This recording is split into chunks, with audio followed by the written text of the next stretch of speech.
Good morning. आपण last लेक्चरला एक numerical घेतलेला आहे. आता त्याच बेसवर आपण अजून एक दुसरं न्यूमरिकल बघतोय. तर प्रॉब्लेम स्टेटमेंट काय आहे बघा.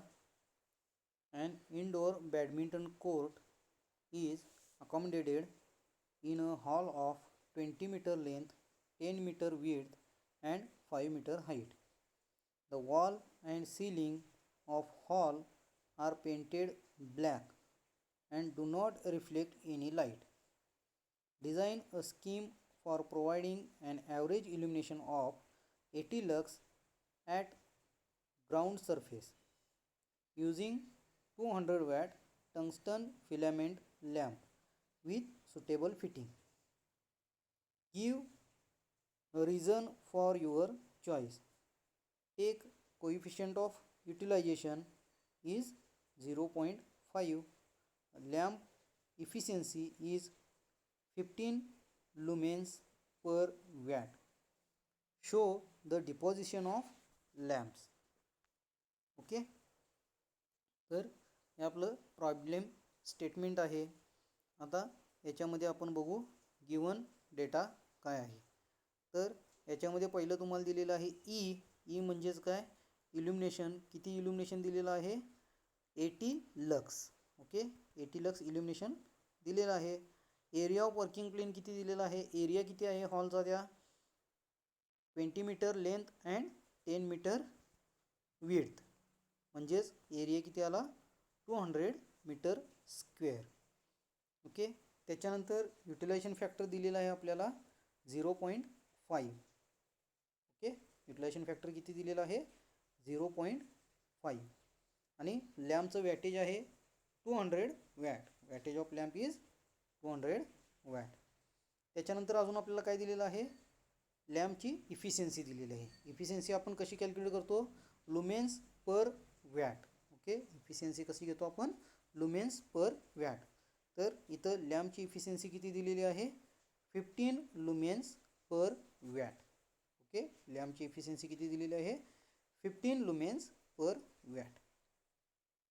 ओके, आता याचं आपण सोल्युशन बघूया. आता सोल्युशनमध्ये बघा, पहिलं आपल्याला काय करायचं आहे? लुमेन्स किती युटिलाइज होतात ते कॅल्क्युलेट करायचं आहे. ओके, लुमेन्स जे काय आपल्याला ग्राउंडला जे काय लुमेन्स आपल्याला रिसीव होणार आहेत ते रिसीव किती होतात आहे ते आपण पहिला कॅल्क्युलेट करायचं. मग ते कसं करणार? तर illumination into area. Okay, illumination into area म्हणजेच ई इंटू ए. इल्युमिनेशन किती आहे आपलं? 80 आहे, 80 लक्स. आणखीन एरिया आहे 200 मीटर स्क्वेअर. ओके, म्हणजेच किती आलं? 16,000 लुमेन्स. टोटल लुमेन्स किती आलेले आहे आपले? युटिलाइज झालेले 16,000 लुमेन्स. आता आपल्याला काय करायचं आहे? हे लुमेन्स आपल्याला वर्किंग प्लेनवर रिसीव झालेले आहेत. आपल्याला तर आता काय पाहिजे आहे की त्या लॅम्पमध्ये किती लुमेन्स जनरेट झालेले आहेत. मग त्याच्यासाठी आपण फॉर्म्युला काय घेतलेला आहे इथं? Total lumens given out by lamp is equal to lumens utilise divided by utilization factor. आता इथं लुमेन्स युटिलाइज म्हटलेलं आहे मी. तुम्ही इथं काय म्हणू शकता? Lumens received on working plane. Okay, lumens received on working plane divided by utilization factor. जर डिप्रिशिएशन फॅक्टर असता तर आपण काय केलं असतं? Lumens received on working plane into depreciation factor divided by utilization factor.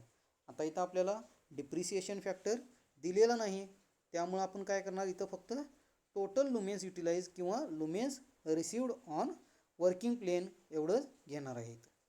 ठीक आहे, हा फॉर्म्युला कसा झाला लक्षात घ्या सगळ्यांनी. Total lumens given out by the lamp is equal to total lumens utilise or lumens received on working plane divided by utilization factor. म्हणजेच काय येणार? 16,000 डिवायडेड बाय 0.5. आता किती आलेलं आहे इथं? 32,000 लुमेन्स आलेलं आहे. ओके, इथं जर आपण बघितलं की लुमेन्स रिसिव्ड ऑन वर्किंग प्लेन किती आहे? 16,000 आहे. आणि लुमेन्स क्रिएटेड इन द लॅम्प किती आहे? 32,000. लास्ट प्रॉब्लेममध्ये जसं आपण बघितलं होतं की जनरेटेड लुमेन्स हे नेहमी काय असतात? युटिलाइज झालेल्या लुमेन्सपेक्षा जास्त असतात. मग आता इथं जनरेट किती झालेलं आहे?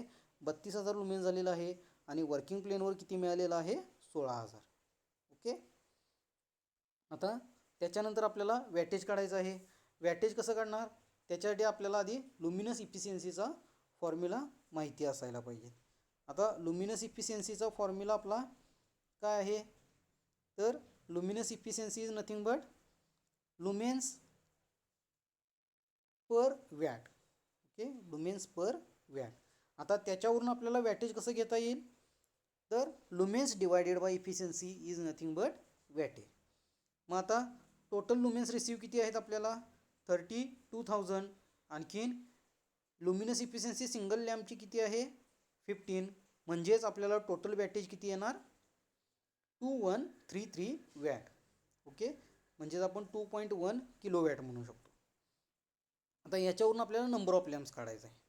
मग आता आपल्याला सिंगल लॅम्पचं वॅटेज दिलेलं आहे 200 वॅटचा. आपण टंगस्टन फिलामेंट लॅम्प यूज करणार आहे आणि टोटल वॅटेज आपल्याला आहेत 2133 वॅटेज आपल्याला टोटल वॅटेज आहे. म्हणजेच नंबर ऑफ लॅम्प्स किती कसं येणार 2133 डिवायडेड बाय काय येणार इथं 200.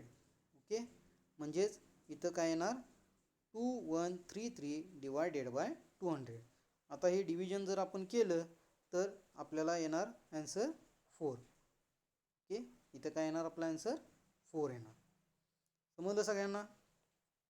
तर आता याच्यामध्ये आपल्याला काय आहे की लुमेन्स रिसिव्ड ऑन वर्किंग प्लेन. आता हा जो दुसरा एक मेथड आहे याच्यामध्ये दुसरी मेथड आपण आता बघूया की हाच जो प्रॉब्लेम आहे तो आपल्याला जे काय मेन जो आपला फॉर्म्युला आहे त्या फॉर्म्युल्यावरून कसा हा प्रॉब्लेम सॉल्व करायचा. आता आपण तिथं मगाशी काय केलेलं आहे आपण सिंगल पार्टमध्ये आपण काय केलेलं आहे कॅल्क्युलेशन करत गेलेलो आहे स्टेप बाय स्टेप.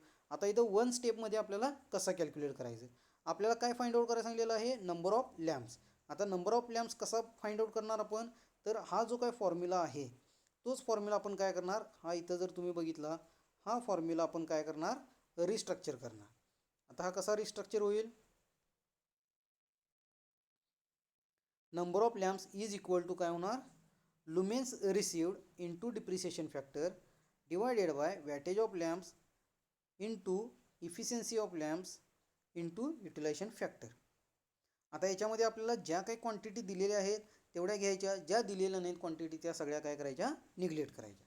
तर आता इथं आपल्याला बघा तर आता लुमेन्स रिसिव्ड कसं कॅल्क्युलेट करणार आपण तर area into illumination. Okay, area into illumination. आता त्याच्या पुढं काय येणार डिप्रिसिएशन. आता डिप्रिसिएशन फॅक्टर आपल्याला दिलेला आहे का नाही, त्याच्यामुळे इथं आपण डिप्रिसिएशन फॅक्टर घेणार नाही. म्हणजेच पुढं आपला फॉर्म्युला कसा तयार होईल तर डिप्रिसिएशन फॅक्टर काय नाही आहे आपला त्याच्यामुळे काय होणार 80 into 200 divided by 200 into 15 into 0.5.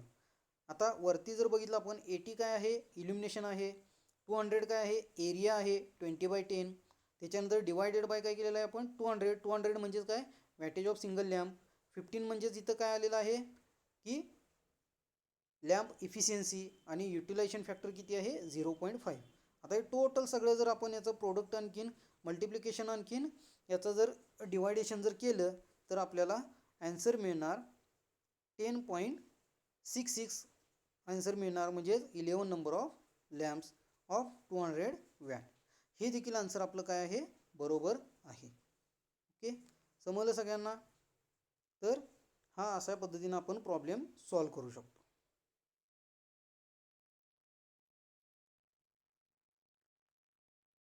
आधीच्या मेथडमध्ये इथं जरासं माझं चुकलेलं आहे 2133 डिवायडेड बाय 200. तर याचा आन्सर जे आहे ते आपल्याला किती येतं तर हे आन्सर चुकीचं आहे 4 लॅम्प्स येत नाही. तर इथं आन्सर आपलं येतं 10.3 समथिंग लॅम्प येतं. म्हणजेच इथं आन्सर काय येणार आपलं 11 लॅम्प येणार. ओके, हे आन्सर चुकीचं आहे. करेक्ट आन्सर किती येणार आहे 11.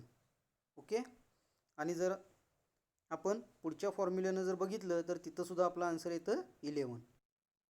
इथं जर आपण बघितलं तर इथंसुद्धा आपलं फायनल जे काय आन्सर आलेलं आहे ते फायनल आन्सर आपलं किती आलेलं आहे 11 आलेलं आहे. ओके, 10.66 म्हणजेच काय आहे 11 लॅम्प्स आलेले आहेत.